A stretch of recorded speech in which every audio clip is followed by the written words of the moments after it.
Olá! Peço licença, minha gente, deixa eu me apresentar. Sou a Juscelia Paiva e algumas histórias vim contar. Vou falar da literatura de cordel. Registrado é cultura popular. E sejam todos bem-vindos à Oficina de Cordel, Cordeliando pela Literatura de Cordel. Este é um projeto fomentado pela Lei Aldir Blanc do Estado de Goiás.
Hoje, para falar mais sobre a literatura de cordel, nós iremos conhecer um cordelista morador aqui de Lusiânia, o João Almir. Vamos saber mais sobre ele. João, nascido em Marcos Parente, Piauí, em 23 de junho de 1969. Começou a trabalhar desde os 7 anos de idade. Sua vocação inicial era ser vaqueiro, profissão muito digna no estado do Piauí.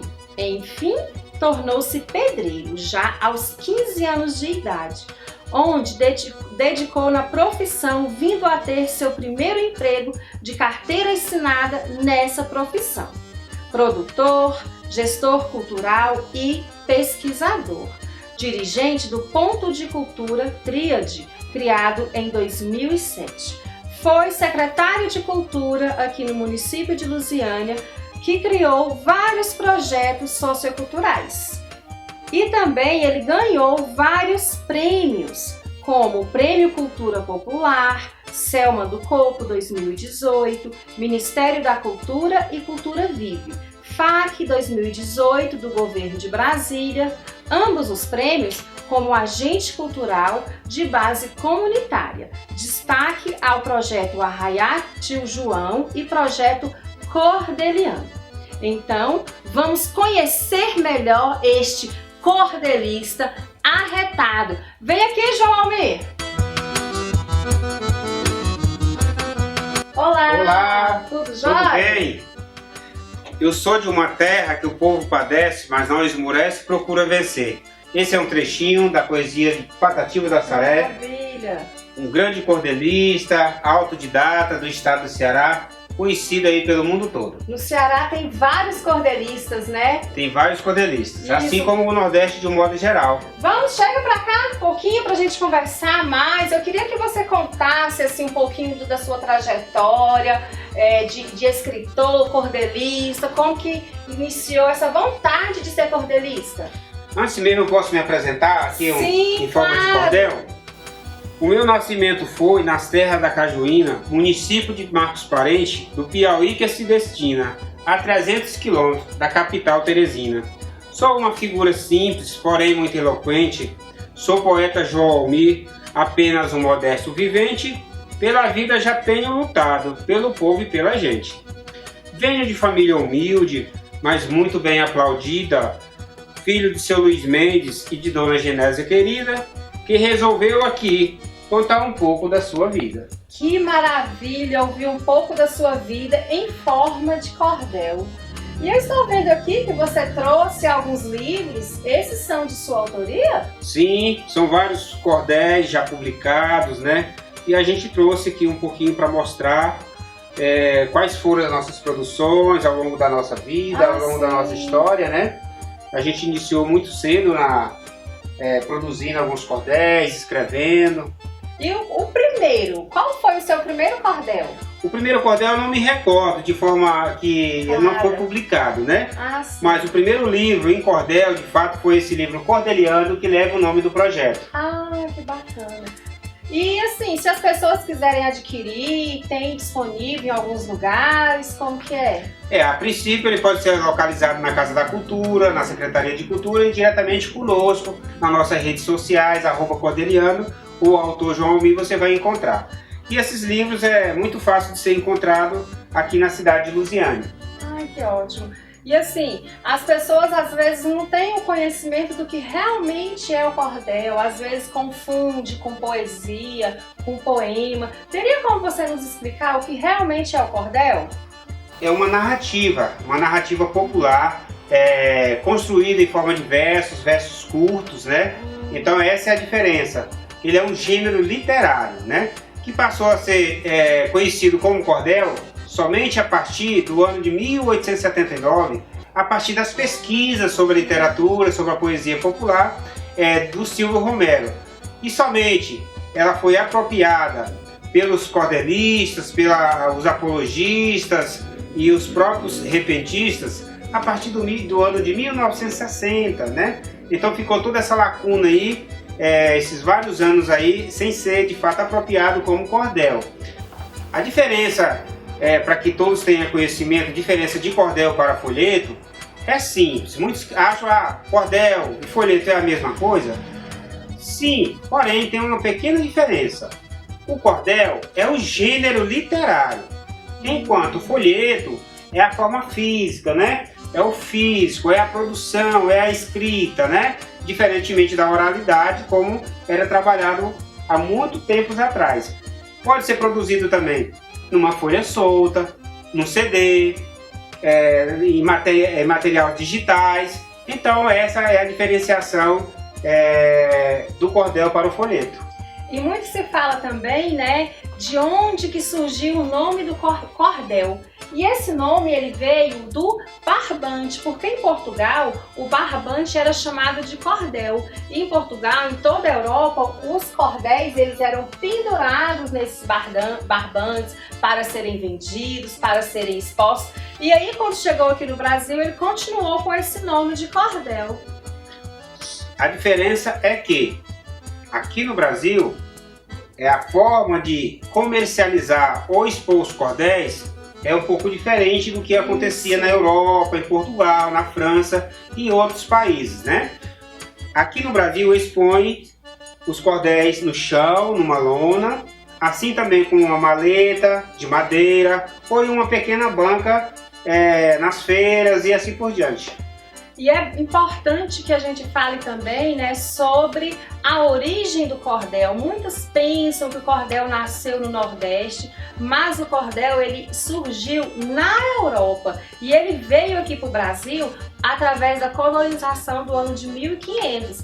E aí as pessoas trouxeram para cá essa literatura e aí ela foi se espalhando pelo nosso país. De fato, o cordel ele foi muito desenvolvido na região Nordeste, principalmente na Paraíba, aonde houve uma maior expansão dessa literatura que hoje já é espalhada por todo o Brasil.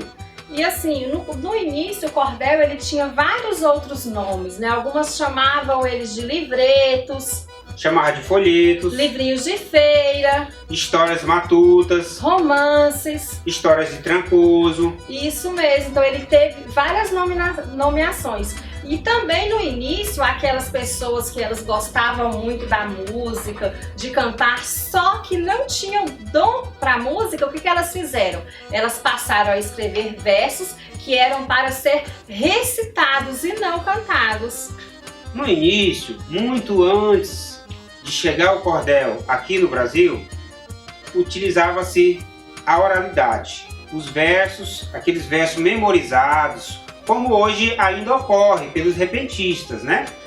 A partir da falta de dom de alguns poetas, né? De não ter o dom de cantar, o dom de recitar de forma oral, eles começaram a escrever os seus cordéis, que chama-se poetas de bancada, que é aquele que pensa um tema, pensa numa temática e vai desenvolver o seu cordel de acordo com os padrões da literatura de cordel. Isso mesmo, e nós também temos vários tipos de cordéis, né? Nós temos as biografias, histórias do cangaço, expertises, fantasias, humor, pelejas, romances também, histórias de Trancoso. Isso mesmo. E nós também temos o pai do cordel, que foi a primeira pessoa a escrever um cordel, que foi o Leandro Gomes. Nós temos até a imagem dele aqui. Ele nasceu em Pombal no ano de 1865 em Recife, e em toda a sua vida ele escreveu mais de 1000 cordéis,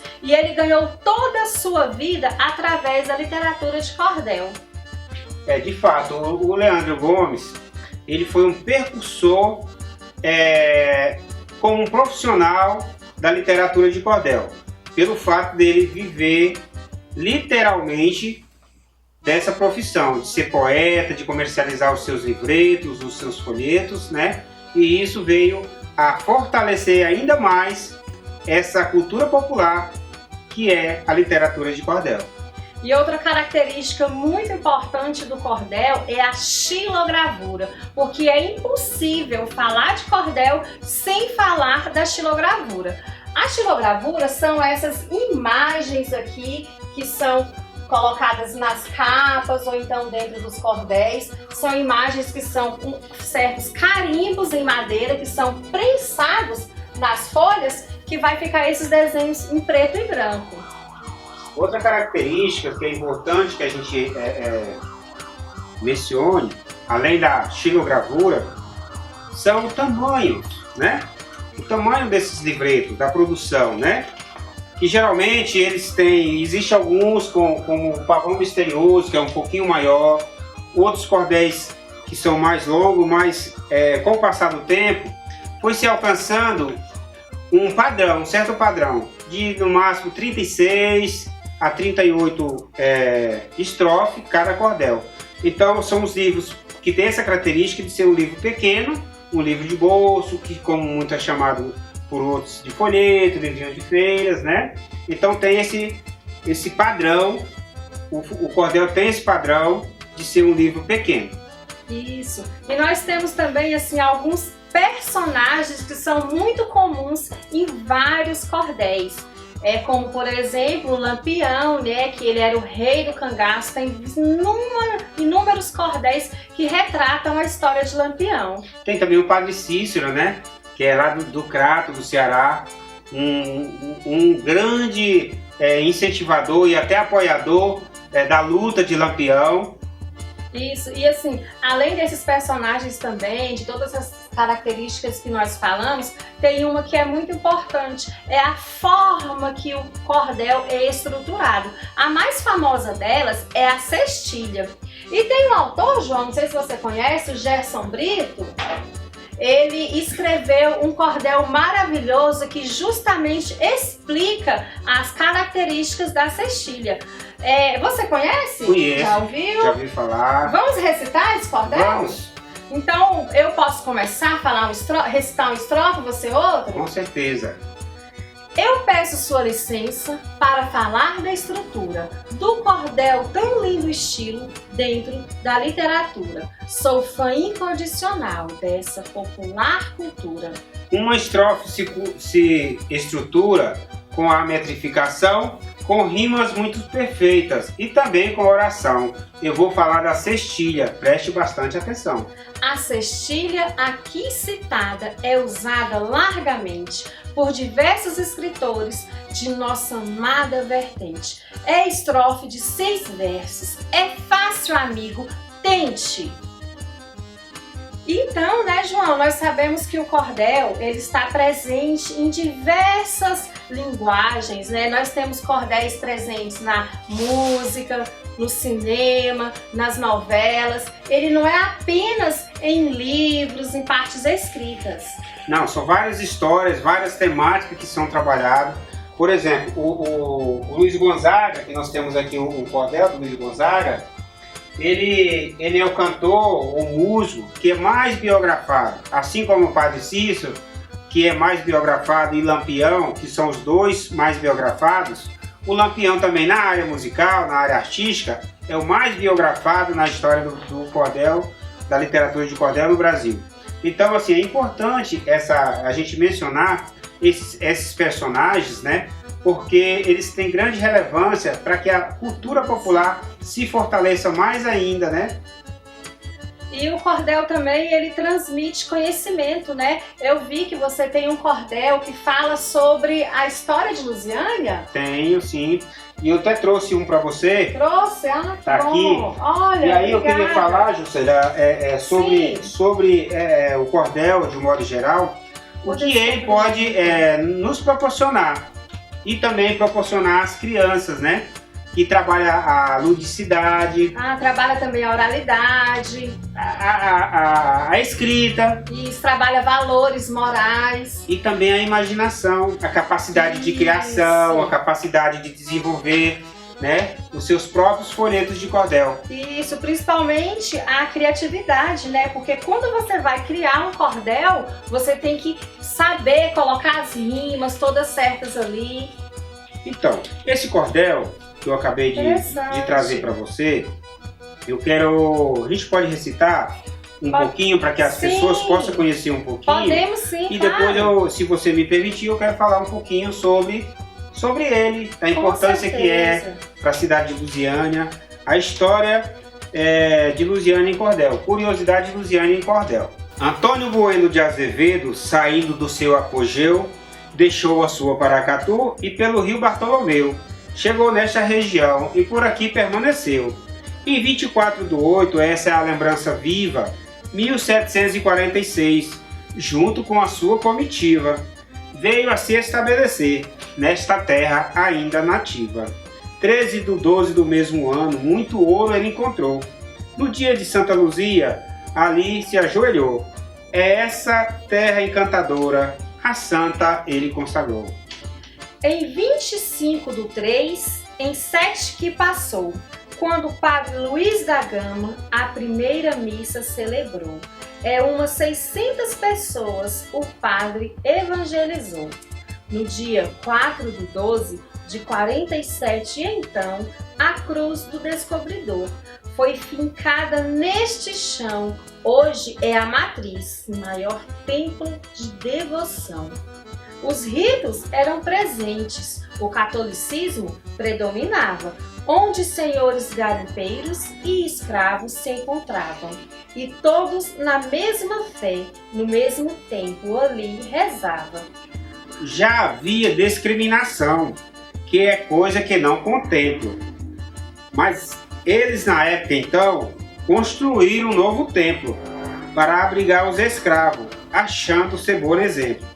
Santa Luzia padroeira, ao lugar homenageado, 1843, 1/8 foi consagrado. E a pequena vila foi, o logradouro foi elevado. Antônio Bueno batizou e o nome foi consagrado daquela santa padroeira que o começo foi dado, às margens do Rio Vermelho, onde o ouro foi encontrado. Santa Luzia foi mártir por sua fé e devoção. teve os olhos arrancados, sofreu muita perseguição, mas fidelidade a Cristo era sua fiel missão. Fez votos de castidade, pela fé com muito amor, mas o ato de sua mãe trouxe-lhe uma grande dor. Por um carrasco foi levada e entregue ao imperador. Depois do julgamento que a corte ali exerceu, o tal rei determinou e seu desejo prevaleceu. Luísa foi decapitada, foi assim que ela morreu. Então, aqui nós trouxemos um pouquinho, algumas estrofes desse cordel, Curiosidade de Lusiânia, e a gente percebe o tanto que é rica essa história, né, da nossa querida Lusiânia, né? Maravilha esse cordel, né? Ele pode ser utilizado também nas escolas, porque ele traz um conhecimento muito grande sobre o processo de iniciação da nossa cidade, né? E assim, queria que você contasse mais de onde que surgiu a motivação para escrever esse cordel, como que foi. Conte-nos um pouco. Então, esse cordel, nós produzimos ele também num livro, né, que chama Curiosidade de Lusiânia. Interessante. Né, que aqui como você acaba de falar, ele é importante para o próprio professor, um livro do professor. Muito e para bom. facilitar também aqueles que talvez não tenham a condição de adquirir o livro, a gente produziu 3 folhetos de cordel. Então, esse que nós acabamos de recitar, os outros são o patrimônio material e o descobrimento, que é o que nós estamos trabalhando aqui. Então, foi através de uma pesquisa que a gente fez, uma busca, né, sobre o descobrimento da cidade, sobre as principais atividades culturais, e aquilo que é patrimônio, né? Nós temos os casarões, nós temos a festa do divino, o folclore, que é muito rico, né? O catira e outras manifestações e expressões culturais. Então, a gente fez essa abordagem através de pesquisa na Casa da Cultura. O próprio João Mires Reis, que a gente retrata aqui, que foi um dos maiores historiadores da cidade de Lusiânia. Então a gente fez esse apanhado e fizemos esse livro em forma de cordel, do qual ele pode ser utilizado. Não existe aqui estereótipos, não existe aqui preconceitos, né? A gente fez um trabalho voltado mesmo para ser aplicado na educação, nas escolas de educação infantil e também em outras séries, né? Então foi muito prazeroso para nós produzir esse livro, esses folhetos de cordel da nossa querida Lusiânia. E o que a gente espera é que ele possa ser mais aproveitado, que ele possa ser disseminado em toda a cidade de Lusiânia e que as pessoas possam, de fato, conhecer a história da sua cidade. E eu acredito que uma história em cordel vai facilitar para que a própria criança ou até os professores e as pessoas que aqui visitarem a nossa cidade conhecerem de uma forma mais simples, uma forma mais lúdica, a história da nossa querida Lusiânia. E com certeza, João, ele contribui muito para a cultura da nossa cidade, né? E assim, ele tem que ser cada vez mais difundido, principalmente por falar da nossa cidade em forma de cordel, porque tem muitos livros que contam a história da nossa cidade, mas esse aqui ele vem de uma forma bem lúdica, bem mais prazerosa de se ouvir, né? E de conhecer também. E ele também pode ser encontrado para venda na Casa Cultural? Na Casa da Cultura, na Secretaria de Cultura e conosco, né, através do nosso Instagram, @Cordeliando. Isso, que ótimo esse projeto. E assim, para esse ano agora de 2021, quais são os projetos? Tem alguma coisa programada? A gente pretende, né, criar a Cordelteca, né, um espaço também para a leitura da literatura de cordel e que as pessoas possam de fato conhecer um pouco mais sobre a história da literatura de cordel, poder também adquirir tanto esses folhetos como outros folhetos que nós temos disponíveis para venda e com certeza vai contribuir para o fortalecimento da cultura popular que é a literatura de cordel. Que maravilha! E por falar em cultura popular, né, aqui em Lusiânia nós temos um teatro que fala de maneira muito lúdica sobre o cangaço. Você já ouviu? Você conhece? Já ouvi falar alguma coisa, a última Prosa do Cangaço? Prosa do Cangaço. Ela foi escrita pelo Rafael Dielson, autor aqui local, escritor de algumas outras peças teatrais também, e ela retrata de maneira muito lúdica o cangaço. Ela mostra, né, o desmonte do cangaço ali, onde os remanescentes ficaram tristes, ficaram sem saber para onde ir, né? Porque até então o cangaço era a vida deles e depois disso eles tiveram que procurar outros lugares para poder morar.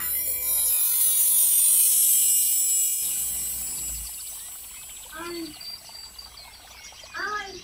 adoro essa cadeira, essas roupas e vim aproveitar que esse sol tá bonito, lavar essas roupas ligeiras, antes que o compadre chega, eu vou ter que fazer uma janta pra ele. Falou que vinha pro almoço, mas até agora não chegou, até vir pra janta.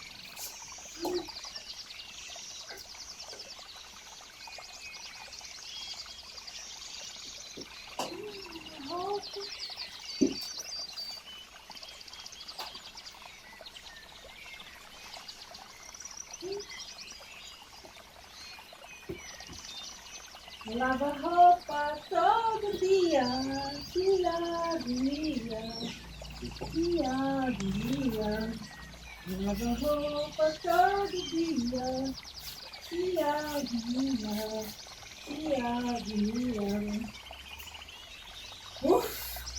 Só tá retado, calorzão é esse? Bom que as roupas vai secar rapidinho.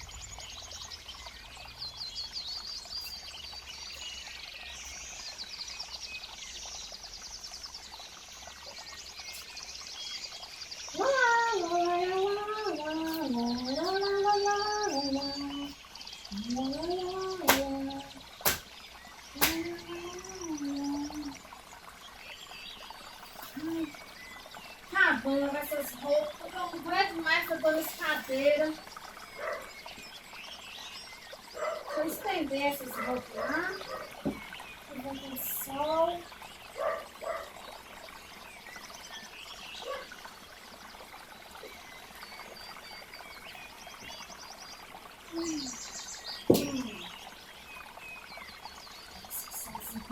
Gente, olha, isso aqui é rapidinho.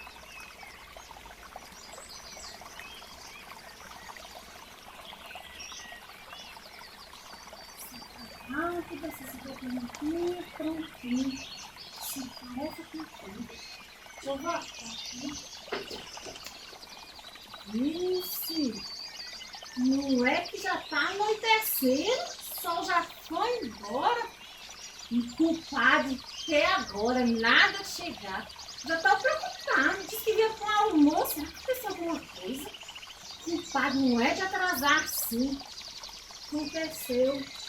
Terminar de arrumar minhas coisas aqui. Vou ir embora antes que anoiteça de vez. Vai dar uma fome. Deixa eu comer aqui antes de ir.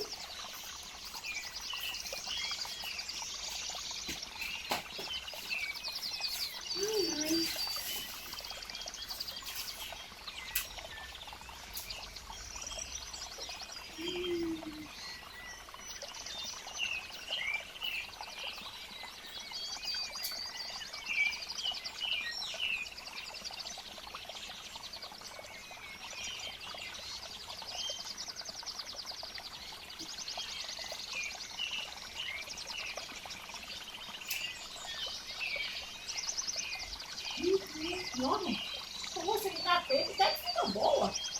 Mas não mais vezes.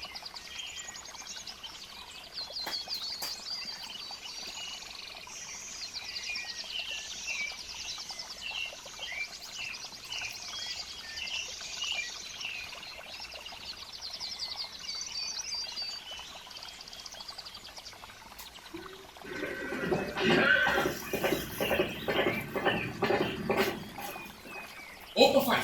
Calma! Ó, comadre! compadre? Ô, comadre, cadê você? Diz aí, Mundiça. Uai, não diz aí, eu cheguei, cadê você? Ué, mas onde que tu tá que eu não tô me vendo? Uai, comadre, eu tô aqui do outro lado do rio, ora. Ah, mas como é que eu chego aí? Uai, comadre, tu passa por cima da ponte, passa por debaixo da cerca, que tu chega aqui, ora. Ah, então pera, compadre, que eu vou juntar minha tralha aqui que eu tava lavando roupa e já vou indo. Ô, comadre, não se demore, comadre, aconteceu tanta coisa, eu preciso te contar. Compadre, eu tô arrumando as coisas da roupa, compadre, já vou indo. Comadre, se tu soubesse o que aconteceu, tu vinha era correndo. Calma, homem, desde tanta perreio. Tu enrolou o dia inteirinho pra chegar. Agora chega Comadre. nessa pressa. Comadre, quase que eu não chego, comadre. Calma, homem, vou pegar minhas roupas do varal aqui. Se apresse, comadre, se apresse. Ô, homem, tenha calma. Tu tá vivo, não tá vivo? Quase. Já vou indo, já tô aqui, ó, passando pela cerquinha. Ô, comadre. Comadre, não chega, gente. Com minhas roupinhas aqui assim. E não é que tu veio, compadre? Não é que eu tô aqui, comadre? E todos os de lá aconteceu com tu, caiu do cavalo, foi? Ô, comadre, eu não gosto nem de lembrar. Mas me conta que foi. Tu gosta de prosa, hein? Tá morrendo história, compadre. Tava todo mundo na Grota do Egito quando aconteceu. Mas aconteceu o quê, homem? Me conta, tá morrendo história. Ou tava todo mundo no Poço Redondo quando aconteceu. Chegou as autoridades rendendo o cangaço inteiro. E prenderam todo mundo, foi? Os que não prenderam fugiram e eu tô aqui. Ó, descarreguei minha arma todinha. Esse homem, que coisa. E Maria Bonita? Maria Bonita, levaram ela. Não gosto nem de lembrar. Lampião. Lampião foi um dos primeiros a cair. Quando ele caiu, desandou o cangaço inteiro. Não é que desandou o cangaço. E agora, compadre, tu precisa de um lugarzinho pra nós ficar? Ô, comadre, eu ia ficar tão agradecido. Se tu quiser, compadre, pode ficar em minha casinha. Tem que tu quiser. Ô, comadre, Nossa Senhora esteja conosco. Melhor assim, porque vocês eram bandidos. Ah, comadre, acontece o que tem que acontecer, né, comadre? Pois é, compadre. Mas por falar nisso, me conte como que Vingolim virou Lampião. Oh, comadre, essa história é boa ou prosa boa? Oh, me conte que eu gosto de história. Comadre, o Lampião, quando ele era bem pequenininho assim, criança, as autoridades matou o pai dele, ele se aperreou e entrou pro cangaço. E o nome dele é assim, sabe por quê? Seu jeito de atirar. Quando ele atira, soltava faísca pra tudo quanto é lado. Mardeiro de prosa ruim, compadre. Vamos logo pra casa fazer uma jantinha pra nós encher o bucho. Comadre, só se você for fazer aquela buchada de bode que eu gosto E tanto. com cuscuzinho ainda. Comadre, então vamos. Eu só preciso buscar a faísca que tá lá em cima da ladeira, perto do piquezeiro. Então vamos. E eu tenho que pegar minha bacia de roupa que tá tudo limpinha. Então vamos. Então vamos embora, compadre.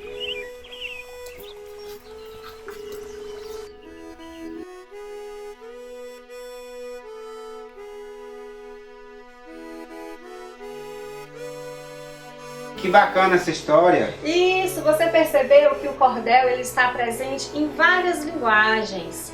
Na novela, no cinema. Perfeito, no teatro. Isso mesmo, nós temos a música, né? A famosa Asa Branca, de Luiz Gonzaga, que ela é conhecida como o hino do Nordeste. Eu já vi também aquela novela, Cordel Encantado. Verdade. Ah, tem também o filme Alto da Compadecida, de Ariano Suassuna. Morte e Vida Severina, que conta toda a história, uma narrativa do sertanejo, do povo nordestino, aquela dificuldade com a seca, que eles mudam de região para região. Como é bom resgatar um pouco da literatura de cordel. O cordel, ele é uma riqueza que o povo do Nordeste deixou para o nosso país. E é patrimônio cultural imaterial do Brasil, reconhecido no ano de 2018. Já que começamos com o cordel vamos terminar. Chega pra cá? Assim acho que promovo, O cordel, minha paixão. espero sim ter cumprido. Mais uma boa missão. Se gostaram, agradeço. Até mais um abração.